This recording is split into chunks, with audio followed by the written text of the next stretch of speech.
love that All-Star has swung back to the city of stars, Los Angeles, because let's be real, there is no better match of a town and an event than this one.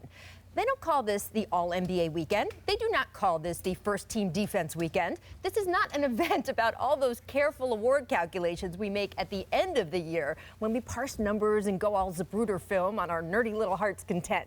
Oh no. This weekend is about stars, and I love that the NBA fully embraces that a huge part of its appeal is just how much fun it is to watch someone cook on a basketball court. We love the show, we love the flavor, and that is why I loved last night on the eve of this weekend's extravaganza. What do we get? Stars. We had Kevin Durant dropping 50. Damian Lillard answering back with 44 and just an all-around killer performance. I mean, it was perfect, right? That Bill Walton was at the broadcast table for this game because the absolute best thing about Bill is half the time he seems to be losing his mind, and that's exactly how Dame has been playing for the Blazers, 3-game run up until the break. Remember Friday in Sacramento when he notched 50 points in just 3 quarters? Shout out King's Twitter, by the way. This tweet, absolutely excellent.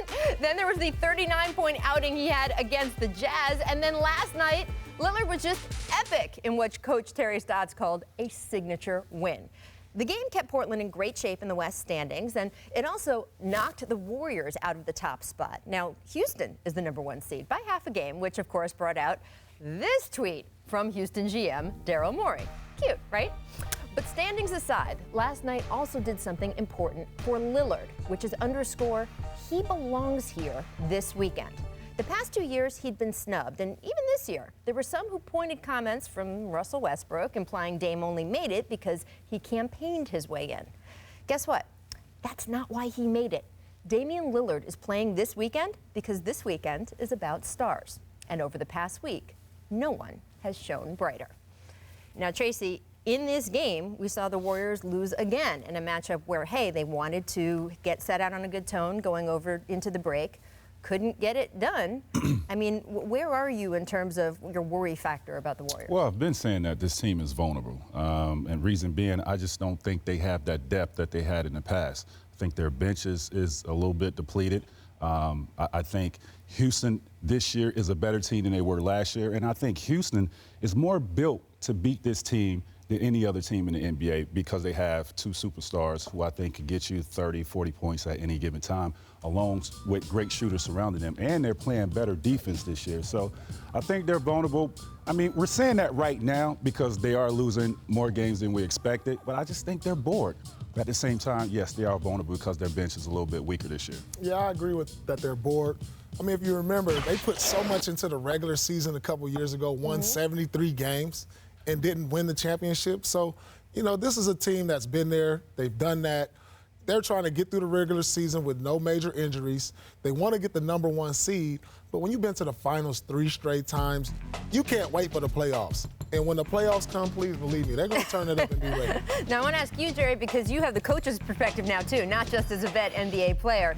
How much does it drive you crazy as a coaching staff if your players are not playing up to their capability? And how much do you worry that, yeah, these guys have the ability to turn it on, but these are habits, right? These are habits that can show up in the playoffs. Absolutely, but you have some guys that have been there before and done it before. So, but I'm hoping Tracy's right because I'm looking for Toronto to come out of the East this year. So if that's the case, I would much rather deal with some guys that haven't been there before and like a Houston as opposed to some guys that have been to the finals the last few years and they know how to get it done. But yeah. I think they can turn it on. Absolutely. And we can look at the bottom of the West bracket as well. We look at the Blazers, right? It's tight in that 5 through 9 spot. If you look at the loss column, there's almost all the same in there. And look, we thought maybe the Pelicans would fall off after Boogie got hurt. They're still kicking. We thought maybe the Clippers would fall off after they traded Blake. They're still kicking. How do y'all think it's Listen, the one team we're not even talking about who's #10 is Utah, right? Who's coming off an 11-game winning streak. So they're like right under those guys. So they can easily win 3 games, say somebody lose 2, and they're in the 8th spot. So, and that's another team you have to watch out for because I think they got a great chance to make the playoffs. I'm going with Portland because they have, to me, 2 All-Stars over there. C.J. McCollum, to me, is an All-Star. Well, you're not an All-Star until you're an All-Star. Oh. You're not an All-Star until you're an All-Star. I beg now, to differ. C.J. is a very good player. I beg to differ. I mean, then Donovan Mitchell's an All-Star. Ben Simmons is an All-Star. They putting up All-Star numbers. You're not an All-Star until you lost. Like I tell everybody, when you go fishing, Anyways, these guys. listen, when you go fishing, you hook a fish. It's not a catch until it's in the boat. Oh. You know what I'm saying? If you can see it, invisibly, if you can see it, it's a catch. I saw a fish over there. I got it. That It's on the counts. hook. Oh, it didn't make it in the boat. It snapped Anyway, off. but no, I like Portland as the biggest threat because of these two Of that guys. bottom I've seen half. what these two guys can get hot at the same time, they could give some teams problems. Now, by the way, I want to show, do we have the All-Star stack footage? Because I want to see Jerry in that All-Star uni, please. And I point out, by the way, I think, Paul, you're right, because it's easy to just say, oh, he should be an All-Star, he should be an All-Star. The reason it's special is there's only X number of slots. Exactly. And so the point is you have to make those tough decisions between guys who are playing really well. You can be playing really well in this league and still not make that cut for the All-Star, because that's a thing. It's a thing to make that I cut. feel like I've gotten snubbed a couple times. You know what I'm saying? It happens. Like when you got Reggie Miller and, you with me, and all right? those type of Let me guys. ask you this. Right? If you average 19.5, do you average 20? Right. Absolutely. Is that I'm 20? saying 20. You round that up. That would wrap it up. See, I'm with them on this one. Yes. 20 is 20. See? This is coming from a guy who, by the way, has a title, has a Finals MVP, is going to make the Hall of Fame, Yeah, so he's he sitting can up here just with the be hard like, word. That's- he can just he be like, can no, speak the it. line's a hard line. There's no smudging or getting in. I don't know.